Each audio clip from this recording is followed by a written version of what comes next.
আজকে আমরা দেখবো একটা জীবন্ত মোমবাতি মায়ের একটা ভিডিও, যে জীবন্ত মোমবাতি তার বাচ্চাদেরকে নিয়ে পালাচ্ছে। তার মাথা গলে যায়, দুজনে মরে যাবে। এখন দেখি মোমবাতি পালাতে গিয়ে রাস্তার মধ্যে মরে গেছে। আরে বাবা, মরে যাবে কষ্ট করার কারণে সেও জমে যায়। তার বড় ভাই দৌড়ে পালাই যায়। এখন তার মার মাথা গলে যাচ্ছে, কি একটা অবস্থা। কিন্তু এখন কষ্ট করে মা তো গলে যায়।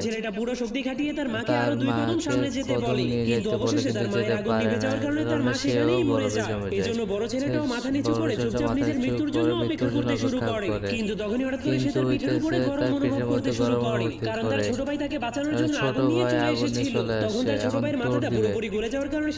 সে আগুনটা নিয়ে সবাইকে বাঁচানোর জন্য দৌড় দেয়। কি একটা অবস্থা, বা হাতে নেয়, এটা কষ্ট।